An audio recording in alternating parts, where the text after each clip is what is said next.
Electric cars, eh? They're everywhere now, from city streets to suburban driveways, the supposed saviors of our planet. They promise to reduce our carbon footprint and lead us into a cleaner, greener future. Zipping around, silently promising a greener future. No more noisy engines, no more exhaust fumes, just pure, silent efficiency. If only it were that simple. The reality is far more complex. The truth, as always, is a bit more complicated, a bit less shiny. Behind the sleek exteriors and the promise of zero emissions, there are hidden costs. Behind those sleek designs and silent engines lies a dark side to this electric revolution. The production of electric car batteries involves mining for rare materials, which can be environmentally destructive. Let's peel back the eco-friendly facade, shall we? From the mining of lithium to the energy-intensive manufacturing processes, there are significant environmental impacts. Buckle up, because the truth about electric car batteries might just shock you. It's time to look beyond the glossy advertisements and understand the real cost of our green machines. So, what's inside these miracle batteries? Let's take a closer look. Well, for starters, we've got lithium. This metal is often referred to as the white gold of the clean energy transition.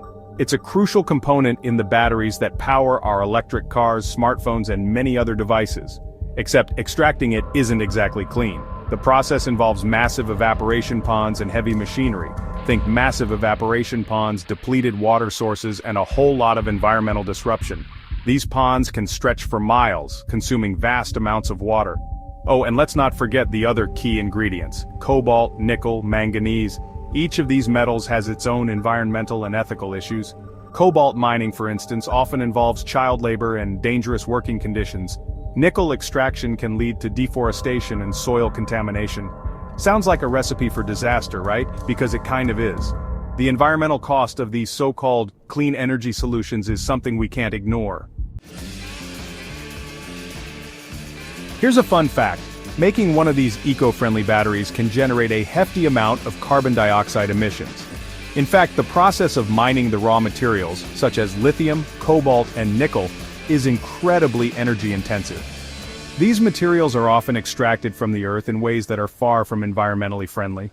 More than making a gas-guzzling car in some cases. Ironic, isn't it? The energy required to manufacture these batteries can sometimes exceed the emissions saved by driving the electric car. So, while the car itself may not emit carbon dioxide, the production process certainly does. And where do you think these batteries are often produced? Many of them come from countries with lax environmental regulations, where factories are powered by coal and other fossil fuels. This means that the carbon footprint of these so-called clean energy sources is anything but clean. Countries heavily reliant on, you guessed it, fossil fuels. The irony is hard to miss. We are trying to move away from fossil fuels, yet we are still dependent on them to produce the very technologies that are supposed to save us from them. Turns out those green machines aren't so green after all. Who knew? It's a complex issue that requires us to look beyond the surface and consider the entire life cycle of these technologies. Only then can we truly understand their impact on our planet. Okay, so maybe the production isn't perfect. But at least we can recycle these batteries, right? Well, sort of. Recycling EV batteries is complex, expensive, and often inefficient. And what happens to the batteries that don't get recycled? They end up in landfills, where they can leach toxic chemicals into the environment. So much for really saving the planet.